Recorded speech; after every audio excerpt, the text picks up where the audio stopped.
안녕하세요. 오늘은 디지털 회로 설계 실무 18번째 시간이고요. 순차 회로를 위한 베를로그 HDL 7번째 시간입니다. 오늘은 if문과 case문과 같이 어떤 조건에 따라서 동작을 선택하는 그런 베를로그 HDL에 대해서 살펴보도록 하겠습니다. 베를로그 HDL에서 조건에 따른 동작 선택하는 회로를 구현할 텐데 거기에는 먼저 이제 if문과 case문이 있습니다.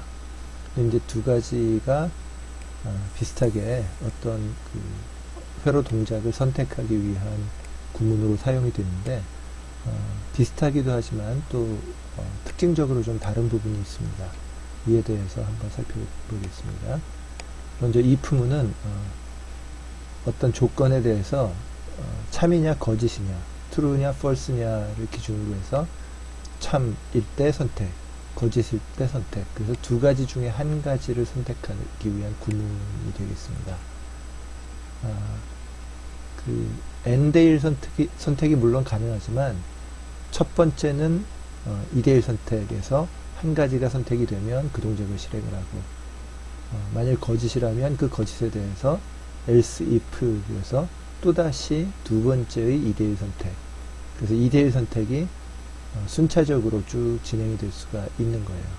그래서 첫 번째 선택과 마지막 선택 사이에는 if문에 의한 어떤 그 순서가 정의가 되어질 수 있다라고 하는 겁니다. 대신 그 if 다음에 오는 그 참이냐 거짓이냐에 대한 판단의 조건은 굉장히 다양하게 사용하기 편하게 임의대로의 조건을 설정할 수가 있다는 게 if문의 편리한 점이 되겠습니다. 그리고 계층적 적용이 가능한데 if문에서 어떤 조건이 선택이 됐다 그러면 그 조건 하에 또다시 if문, 그래서 상위 if문이 있고 또 하위 if문이 생성이 가능합니다. 이미 카운터에서 클럭에 대한 조건과 그때 if문이 있고 그 다음에 또 if에서 어떤 동작 조건을 설정하는 그 회로를 다뤄보셨으니까 이미 뭐 다뤄보셨다라고 할 수 있습니다. 이번엔 이제 case문인데요. case문은 n대 1 하나를 선택하는 것은 if문과 같지만, 그러나 이제 한 가지 조건을 선택하는 것 같지만 그 여러 가지 조건에 대해서 if문 같은 경우 먼저 선택되어지는 것과 나중 선택되어지는 것에 어떤 순서의 차이가 좀 있는데, case문 같은 경우는 복수계의 선택의 조건들이 동등한 우선순위가 부여된다라고 하는 거 뒤에 코드에서 좀 더 자세히 설명을 해드리도록 하겠습니다. 그래서 if문 같은 경우는 이제 그 if하고 어떤 조건에 대해서 자유롭게 기술할 수가 있는 것에 비해서 case문 같은 경우는 어떤 신호 하나를 설정을 하고 그 신호의 상태에 따라서 선택이 달라지는 그런 형태가 되겠습니다. 그래서 case문이 if문에 비해서는 어떤 선택을 함에 있어서의 자유도는 좀 떨어진다라고 볼 수가 있어요. 그것도 뒤에 코드에서 좀 더 설명을 해드리도록 하겠습니다. 그래서 선택의 조건을 다양하게 선택하기가 좀 어려운 그런 점이 있습니다. 그리고 이제 계층적 적용이 가능하다라고 말씀드렸는데 그건 if문에서도 동일했었죠. 그래서 어떤 조건이 하나가 선택이 되면 그 조건 아래에 다시 case문이 들어올 수도 있고요.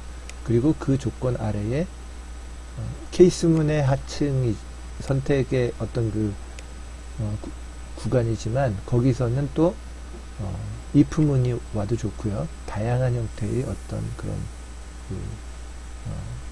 베를로그 HDL 문법들이 사용되어질 수가 있습니다. 그런데 이제 if문과 case문 둘 다 공이 순차 회로에서 사용할 수 있는 문법이 되겠습니다. 그래서 항상 always문 안에서만 사용이 가능하겠습니다. 그리고 사실 베를로그 HDL 문법에서 for loop문이 정의가 되어져 있어요. 그런데 for 루프문은 특징적으로 좀 HDL, RTL 회로에서는 적용하는데 구조적인, 태생적인 어려움이 있어요. 뭐냐 하면 for 루프문은 한번 시작하면 루프의 조건이 충족될 때까지 계속 반복적으로 동작을 수행을 해야 하는 그런 구문이에요.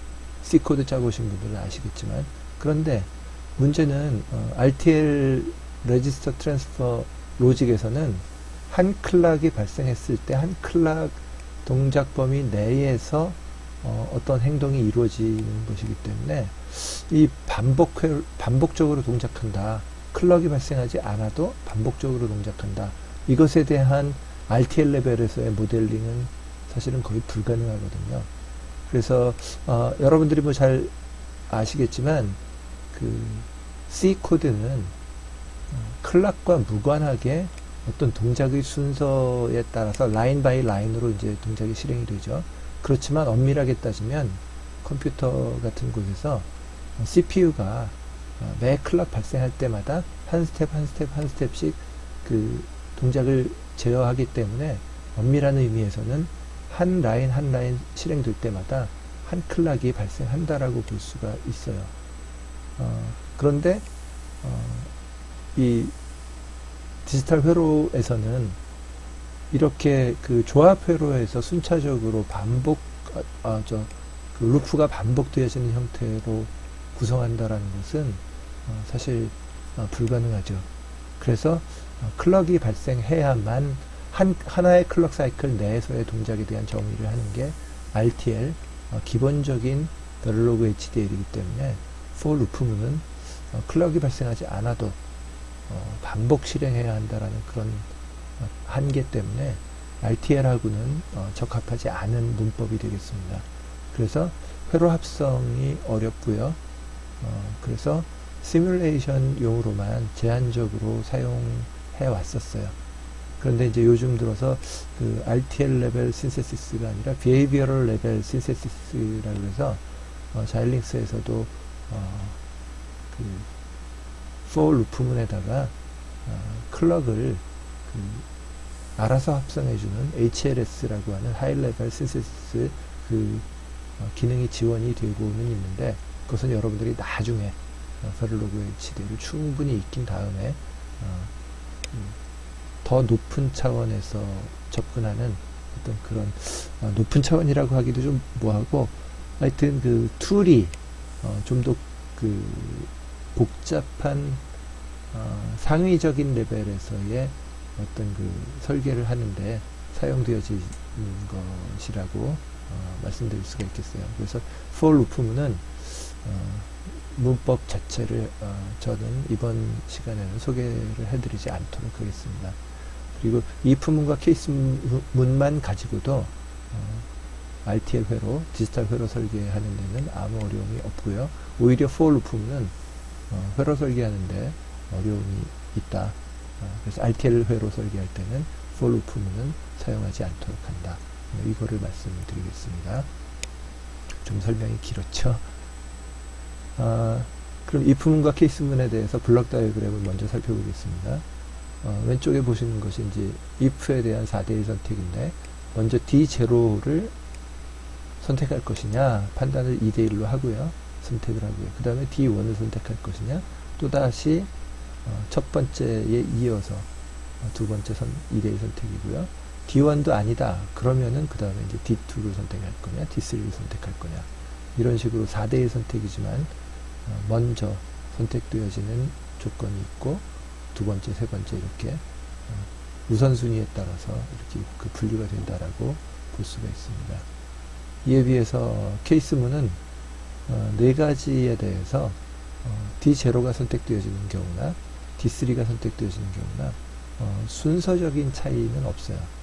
그래서 동등한 그 기회가 부여가 된다라고 표현할까요? 그래서 이제 입력으로부터 출력으로 나갈 때까지의 딜레이도, 사실 여기서 보시면 이제 2대1 선택 기준으로 하면 두 단의 2대1 선택이 D0, D1, D2, D3 전부 다 동일하고요. 그 다음에 근데 이제 if문 같은 경우는 D0가 선택됐을 때는 2대1 선택 한 단, D1은 2단, D2, D3는 3단을 거치게 되겠습니다. 그래서 이제 verilog HDL 코드를 살펴보면, 모듈 이름을 cell underbar if라고 했고요. reset clock. 그 다음에 D0, D1, D2, D3가 8비트짜리 데이터 4개가 준비가 됐고요. 입력으로. 그 다음에 이제 이것들 중에서 어떤 것을 할 건지. 4개니까 경우의 수가 4가지니까 2비트짜리 셀이라고 하는 신호가 입력으로 들어오고요. 그 다음에 y 언더바 if라고 해서 이것이 그 안에서 레지스터를 거쳐서 출력되어지는 타입으로, 레지스터 타입으로 선언이 됐습니다. 자, 이제 9번부터 보면 always at negative reset, positive 엣지, clock 이렇게 이제 선택이 됐고요. 리셋이 0일 때는 출력은 0. else 그 다음에 이제 if 그랬는데 여기 보시면 이제 리셋이 0이냐 이게 참이면 11번 라인 y 언더바 if가 0으로 설정이 되고 그냥 빠져나가 버리겠죠. 그래서 이제 리셋이 0일 때는 이 else 아래에 오는 것들은 선택되어질 기회가 없는 거죠. 그런데 이제 리셋이 0이 초기 이제 그 하드웨어에 의한 리셋이라고 봤을 때 리셋 조건이 끝나고 나면 그 다음에 이제 클럭이 발생할 때마다 13번이 이제 선택이 되는데 if select가 0이다. 그러면 D0가 선택되어서 나간다.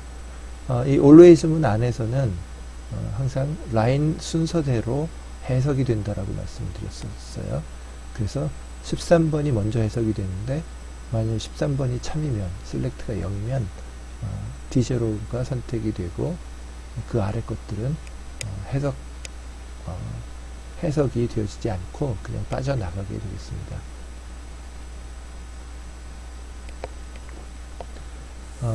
그래서 select가 0이 아니면 그 다음에 이제 14번을 판단을 하겠죠. 그래서 괄호 속에 있는 판단 조건 select가 1이냐 이게 참이면 y 언더바 if는 D1이 선택이 되겠습니다. 그래서 14번도 선택이 안 되려면 이제 select가 1이 아닌 경우겠죠. 그래서 만약 select가 2냐 2라면 15번이 선택이 되겠죠. 그래서 참이다. 그래서 y 언더바 if가 if의 D2가 전달이 되겠고요. 근데 이제 0도 1도 2도 아니다. 그럼 else 나머지 정의하지 않은 모든 경우에 0, 1, 2가 아니면 그 나머지 경우는 y 언더바 if에 D3가 전달이 된다. 이렇게 해서 이제 end 모듈 하면 4대1 먹스에 대해서 8비트 D0, D1, D2, D3에 대해서 4가지 중에서 하나를 선택해서 y 언더바 if로 전달해주는 멀티플렉서 회로가 이렇게 레지스터 타입으로 클럭에 의해서 선택이 돼서 이제 4대1 먹스 다음에 레지스터가 붙은 이런 형태의 회로가 되겠죠. 예, 그래서 요 그 빨간색 사각형 박스 안에 있는 것이 이제 그 4대1 먹스를 구현한 if문이 되겠습니다. 다시 말씀드리지만 이 if문은 항상 순차 회로, 즉 always문 안에서만 사용되어 줄 수가 있어요. 그래서 select if에 대해서 이제 그 RTL 회로를 살펴보면 먼저 처음에 select가 0인 경우에 이제 D0가 선택되어지는 이 2대1 먹스가 맨 앞에 오고요. 그 다음에 2대1 먹스가 이제 순서대로 해서 이런 식으로 구성되겠고 끝에 이제 레지스터가 추가된 이런 형태가 되겠습니다. 뭐 그렇게 어려운 내용은 아니죠.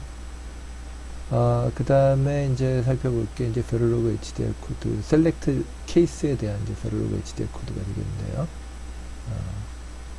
verilog HDL 코드 보면 모듈 이름만 cell 언더바 case라고 되어졌고 나머지는 그 if문에 의한 4대1 먹스와 동일합니다. D0, D1, D2, D3가 8비트로 입력이고 select가 2비트로 선택 입력이고 y 언더바 case가 8비트로 선택 결과 레지스터에 의해서 한번 클럭으로 잡아서 출력되어지는 형태가 되겠습니다. 그리고 이제 always 문도 리셋이 0일 때 if 문이 한번 이제 사용이 됐어요. 그래서 if 문 아래에 케이스 문이 이렇게 사용되어질 수가 있습니다. 그래서 y 언더바 케이스가 이제 리셋일 때 0이고, 나머지 경우에는 구문이 이렇게 돼요. 케이스 괄호 열고 셀렉트하고 괄호 닫고. 그래서 이 셀렉트라고 케이스 하면 이 괄호 이어져 온 괄호 속에 있는 어떤 그 신호의 상태에 따라서 첫 번째, 두 번째, 세 번째 0일 때, 1일 때, 2일 때 이 셀렉트의 값이 1이냐, 0이냐, 1이냐, 2냐.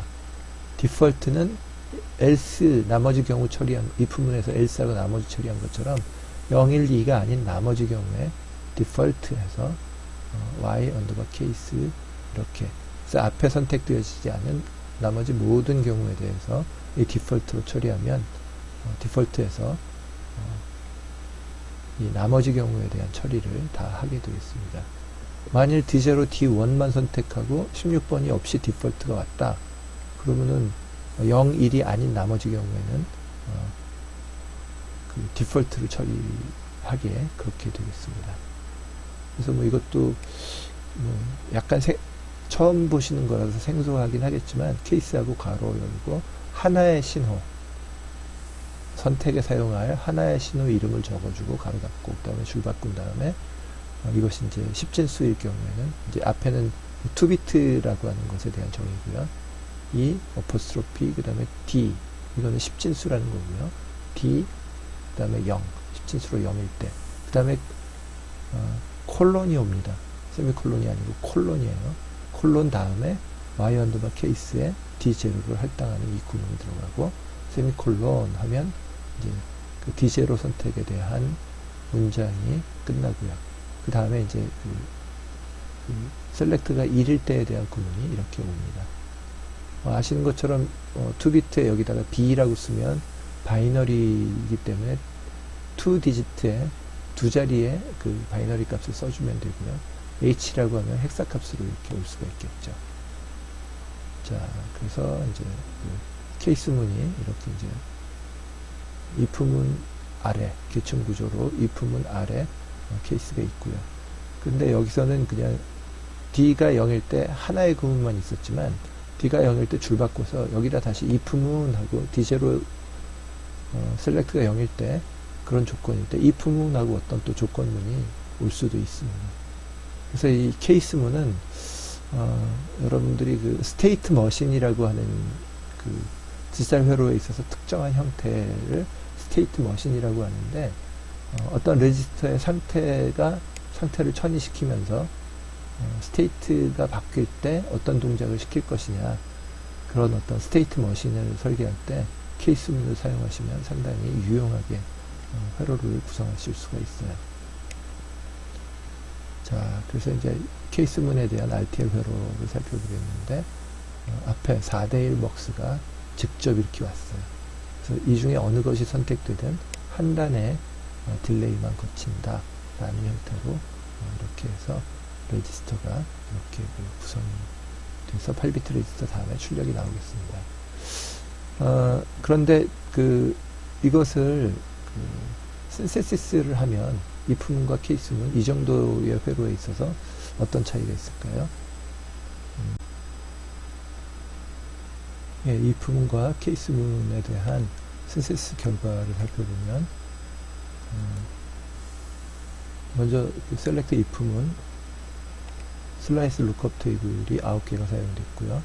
슬라이스 레지스터가 8개 그 다음에 이제 IOB가 인아웃 버퍼가 44개 그 다음에 글로벌 클럭 버퍼 레지스터가 사용됐기 때문에 이제 클럭 버퍼가 하나가 사용됐어요. 그리고 케이스문도 케이스에 의한 4대1 먹스도 똑같이 슬라이스 룩업 테이블 9개 슬라이스 레지스터 8개 IOB 44개 그 다음 글로벌 버퍼 하나를 사용했어요. 근데 왜 슬라이스가 룩업 테이블이 왜 9개밖에 사용되어지지 않았느냐 복잡할 것 같은데 근데 이 회로를 살펴보면 하나의 선택하기 위한 1비트 선택에 보면 D0의 0번 비트 D1의 0번 비트, D2의 0번 비트, D3의 0번 비트 중에서 어떤 걸 선택할 건지 선택을 위한 2비트 셀렉트 1대 0이 들어가면 총 6개를 가지고서 하나의 출력을 형성하는 이제 회로가 돼요. 그렇게 되면 6인풋 루크업 테이블 하나로 4대1 먹스, 1비트 4대1 먹스가 구성이 돼요. 그래서 얘네들이 그 8비트의 4대1 먹스이기 때문에 6인풋 루크업 테이블 8개가 사용이 됐고요. 그 다음에 또 하나의 루크업 테이블은 뭐냐면 이 그 슬라이스 레지스터를 위한 루크업 테이블이 슬라이스 레지스터에 붙어있는 레지스터에 붙어있는 루크업 테이블이 사용되어서 슬라이스가 이렇게 사용이 되어진 것으로 추정할 수가 있겠습니다. 그래서 생각보다 이 4대1 먹스 같은 경우는 로직 자원을 그렇게 많이 사용하지 않았다는 걸 알 수가 있겠죠.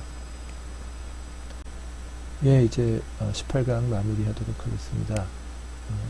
if문과 케이스문을 통해서 어떤 그 조건에 따라서 회로의 동작을 선택하는 그 verilog HDL 구문을 다뤄봤는데요. for loop문은 어떤 그 구조적인 제약 때문에 문법상의 반복해서 클락과 관계없이 반복적으로 처리해야 하는 그런 회로가 RTL 로직에는 맞지 않기 때문에 사용하기 어렵다라고 하는 것도 이제 소개해 드렸고요. 그래서 이렇게 해서 18강 마무리 하겠고요. 질문이나 건의사항이 있으면 이 아래에 댓글을 달아주시기 바랍니다. 그리고 inform@geos.co.kr로 메일 보내주셔도 좋겠습니다. 지금까지 강의를 통해서 여러분들은 verilog HDL 문법에 대한 기본적인 회로 설계에 필요한 기본적인 문법에 대한 이론 학습을 마무리하였습니다. 다음 강의에서 다룰 내용은 이제 실무적인 내용을 준비해서 다루도록 하겠는데요. 제가 좀 양해의 말씀을 구해야 될 거는 지금까지의 동영상에 사용되어졌었던 그 비바도 툴이 2016년 Q4 버전이었어요.